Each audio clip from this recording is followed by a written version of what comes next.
Kerguelen archipelago at the edge of the Antarctic, in the heart of the roaring 50s. After 6 months of hurling blizzards and driving snow, winter nears its end. The vast beaches of the east coast, inhabited until present only by penguins, will soon be invaded by new arrivals.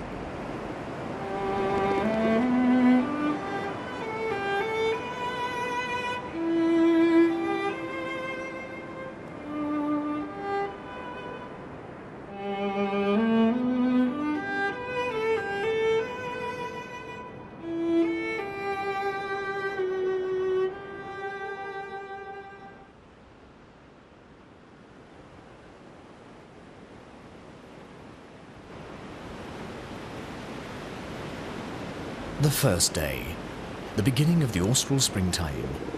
The first to disembark are high-ranking males.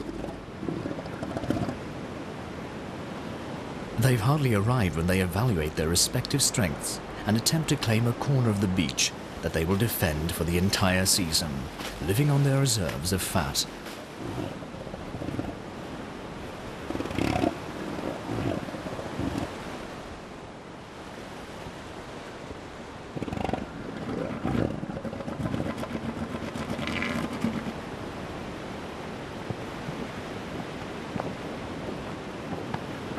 A particularly imposing male arrived this morning.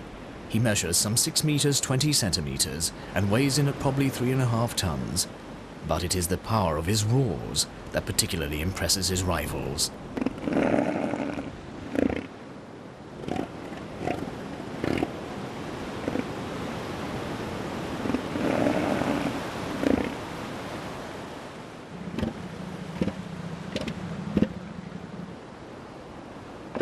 Elephant seals are the heavyweights of the seal family. They have nothing in common with elephants, except their imposing size and the semblance of a trunk.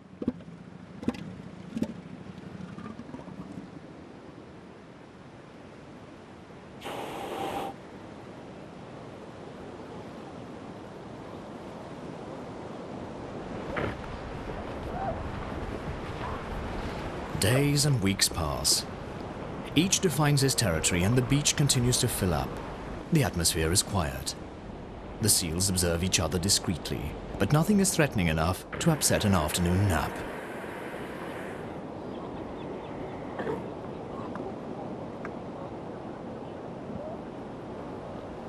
For the moment, we have peace in the wait for forthcoming events.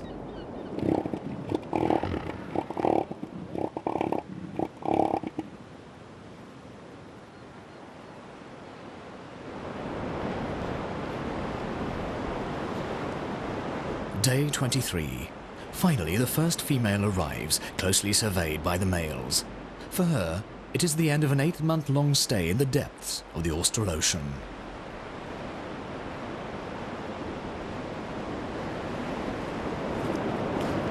Heavy with fat, with a pup about to be born, she strains to pull her 500 kilos on the sand. The males will immediately take advantage of her weakness.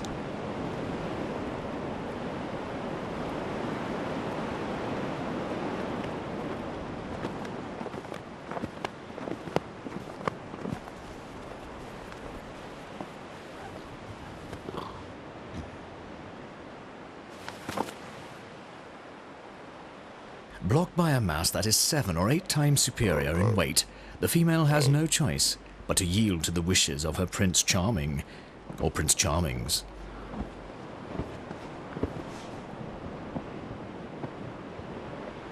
For a male, it's not his speed, but his capacity to intimidate his adversaries that prevails. In this way, a minority of males manage to corner the great majority of females, and the remaining majority only play the role of onlookers.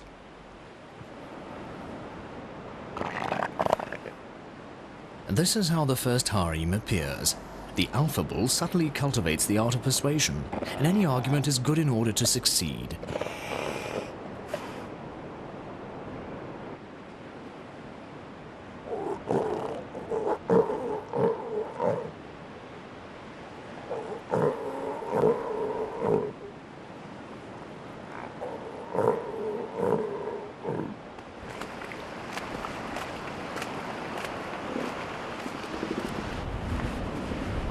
The females arrive at all hours of the day and night. The most experienced join existing harems where they'll find protection and security.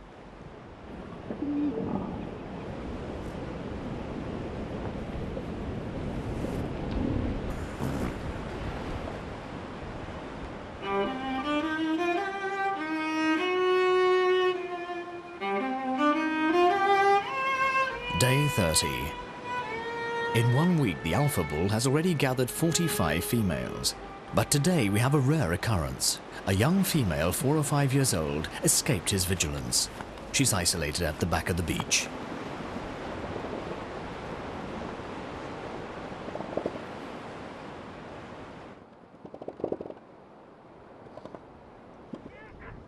During this time, at the edge of the harem, a female who arrived a week ago is about to give birth.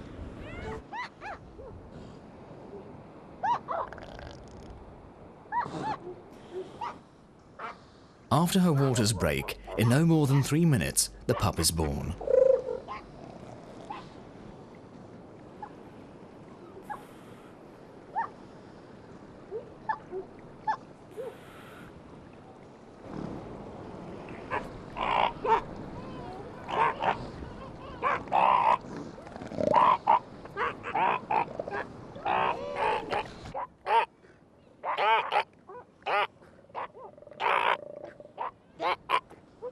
Immediately, the mother and the newborn learn to recognize one another by the sounds they make and by their smell. This will prove indispensable for survival in the middle of a harem where you can be separated from your mother at any moment.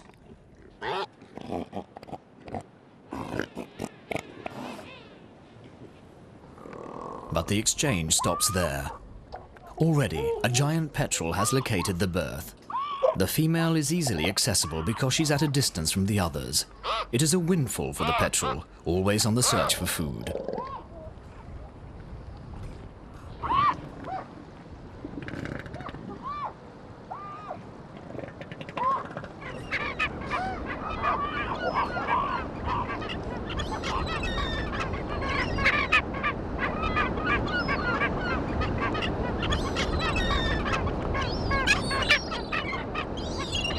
At the slightest unrest, hordes of birds arrive and play their part as cleaners.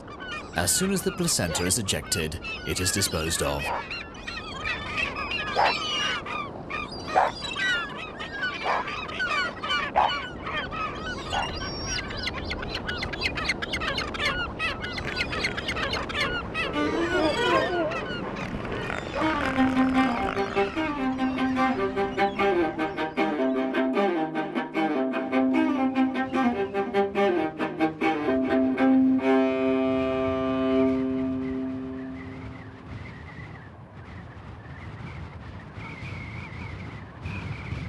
Day 36. During the week, depressions have swept the archipelago with a metronomous regularity. All night, and for some of the morning, the storm rages.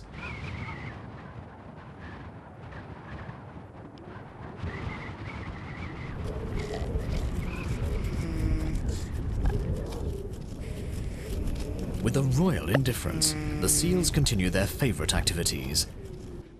The birds as well.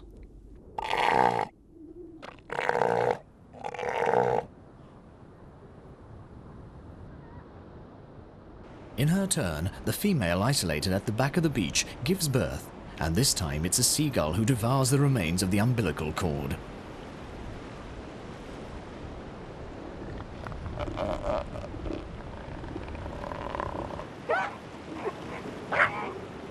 The Pasha, who until now hesitated to abandon his harem, not even for an instant decides to act today.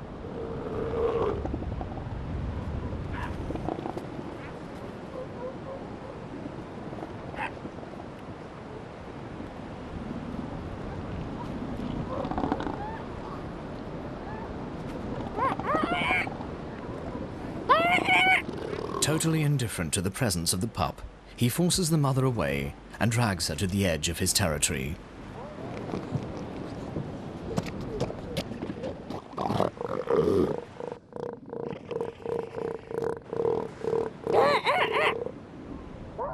But he deserts her just as quickly. It is true that objects of interest are not missing in a harem composed of at least 60 females.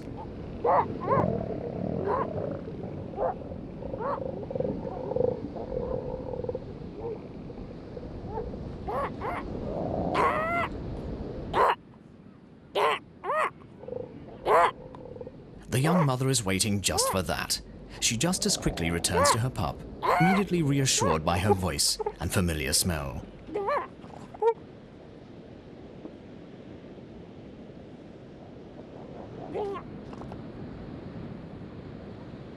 But she will still need a lot of effort and patience to help her offspring integrate into the harem that is theirs from now on.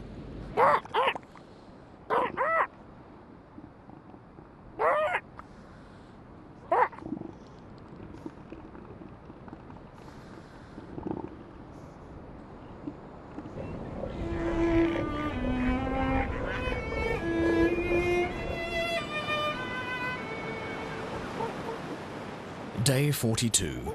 We can count the seals in thousands. The young feed continuously, day and night. Their growth is amazing.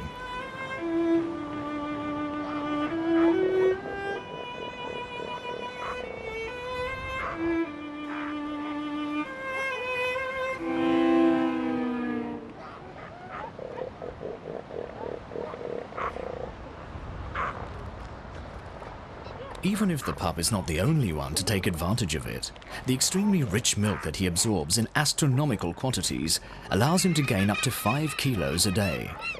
He weighs 40 kilos at birth. 1 week later, he weighs twice that.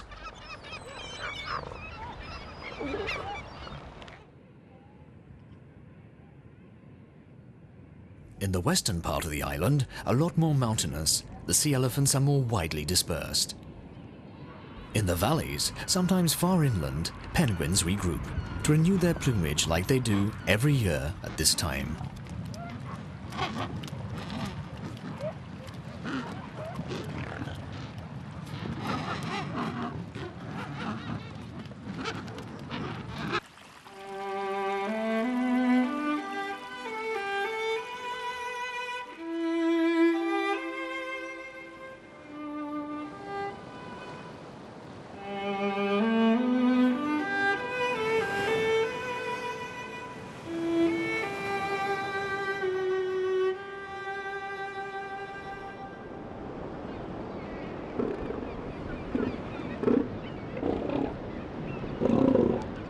Day 60.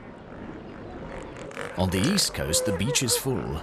It is no more than a long succession of harems, 40,000 females, 5,000 males, a third of the planet's total, gathered there on a few kilometers of beach.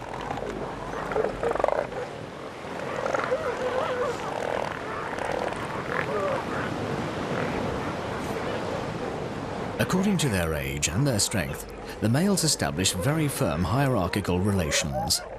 At the heart of the system, the alpha bulls can control up to 150 females. They're very rarely worried.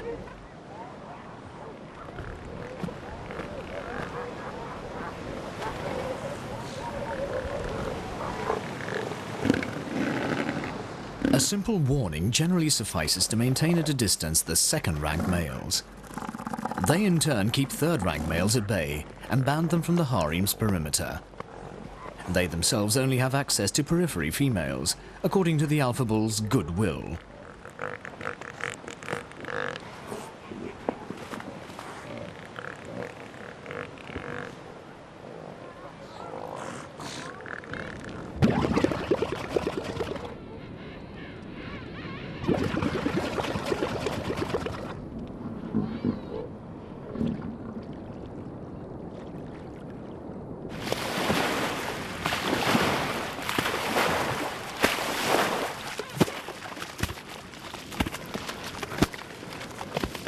A male is sexually mature at the age of 5 or 6 years.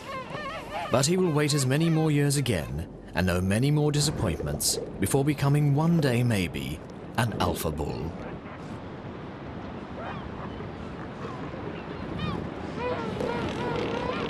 For the reigning alpha bull, a threat on the front is intolerable.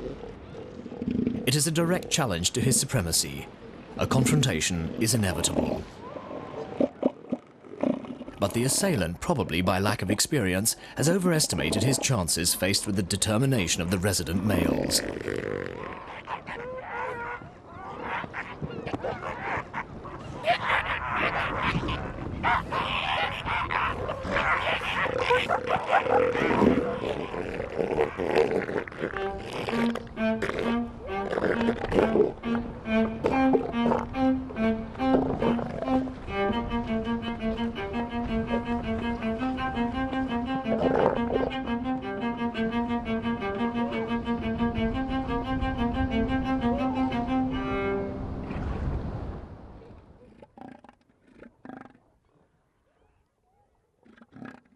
Day 63.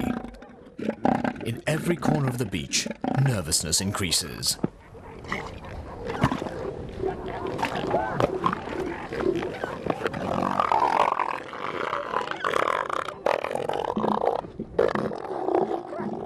Even the third-rank males defend with their last drop of energy their square of mud and sand.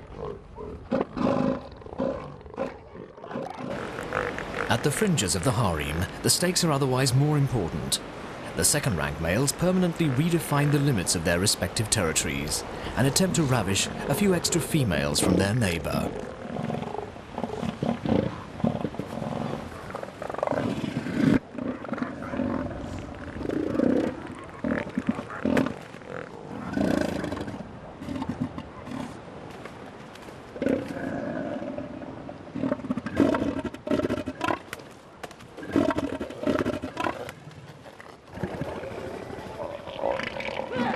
The victor, particularly combative, finishes by repelling all the nearby rivals.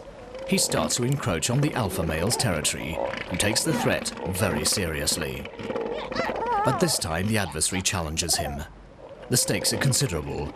A harem of 150 females.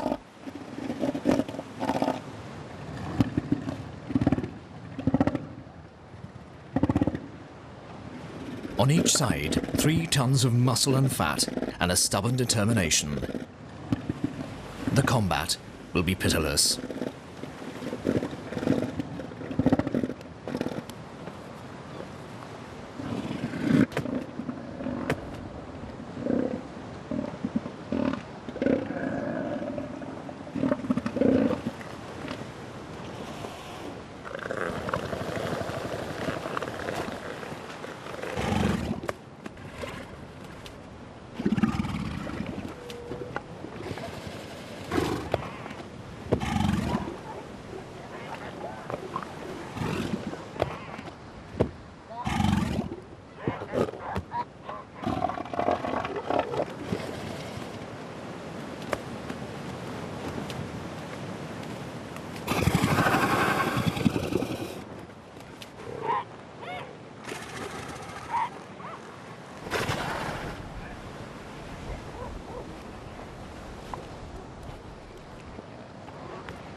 The two adversaries are practically equal in strength. Exhausted, the alpha bull resigns himself to abandon. He is definitively chased outside the limits of his territory.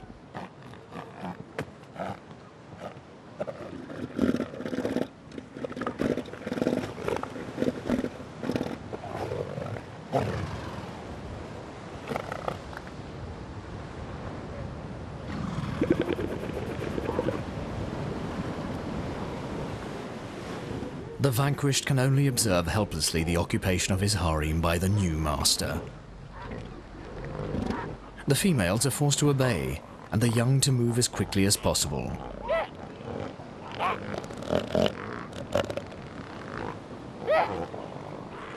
Too late for this one.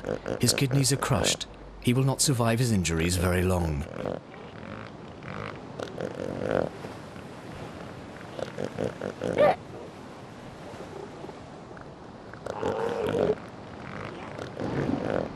In This way, numerous young die crushed or abandoned, victims of the male's frenzy.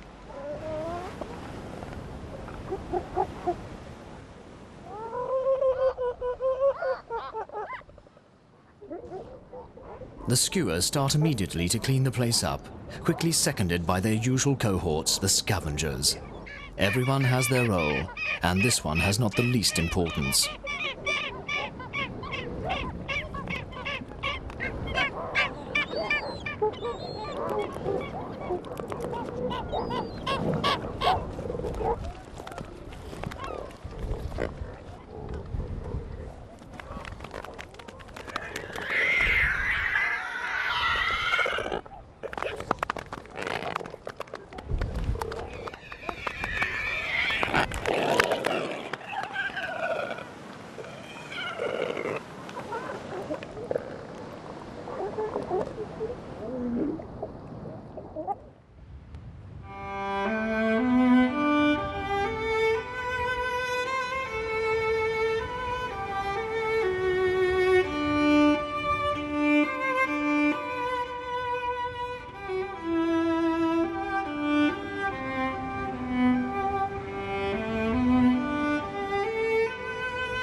Day 68. Renewed activity in the seraglio. When the young are almost weaned, the males increase the pressure on the females. They've hardly finished nursing, and already a new reproductive season commences.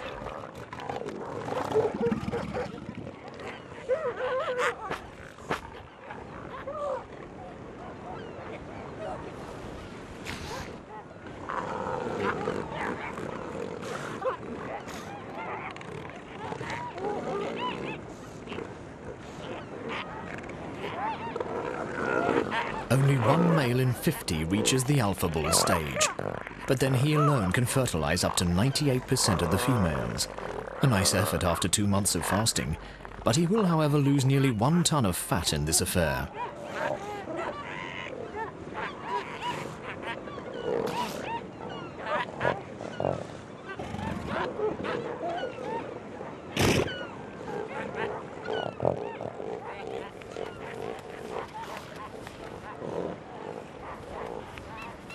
In 3 weeks, the pup has gained 100 kilos.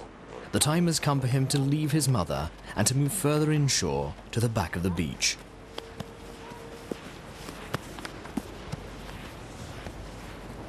He's hardly started to grow a new coat adapted to the underwater life that he will discover in a few weeks. Until then, and while continuing to grow, he will live on his fat reserves.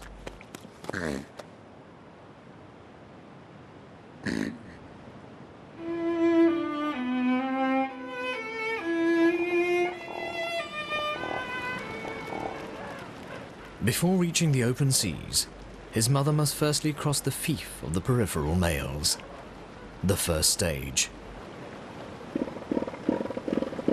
Then, in the space that separates the harem from the ocean, the situation becomes uncertain.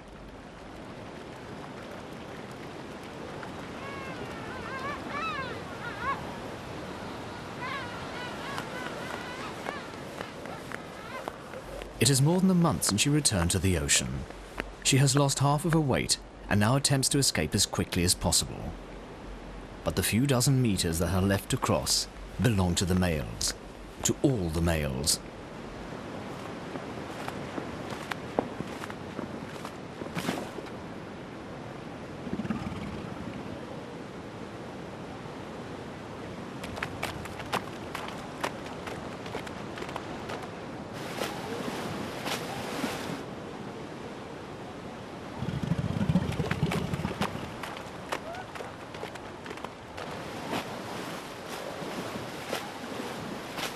Luckily for her, the ardor of her suitors is equal only to their distrust of their rivals.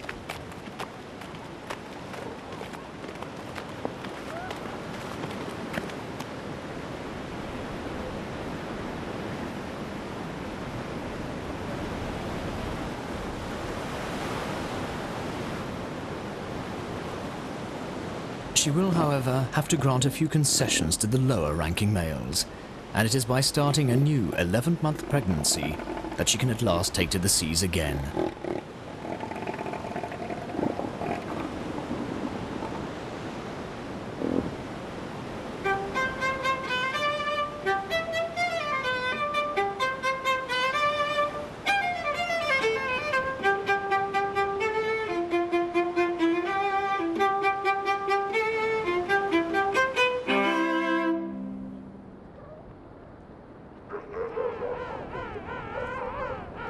Day 86. After 2 months of affluence, calm reigns once more on the coast.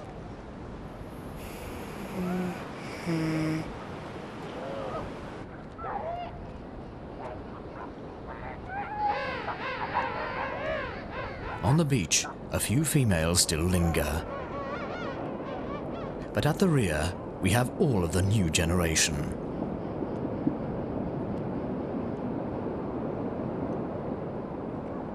On the program, siestas and games that prepare for adult life.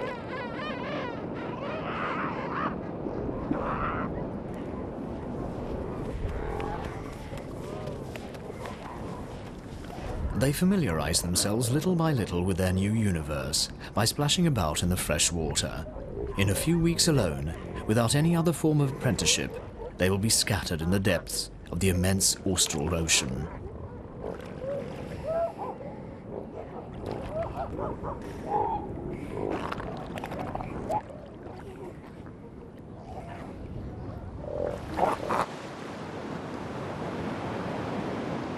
It is now 100 days since the first great male disembarked on this beach.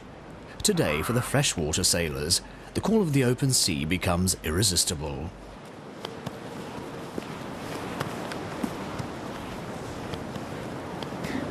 They are barely 2 months old. This transition is one of the most perilous of their existence.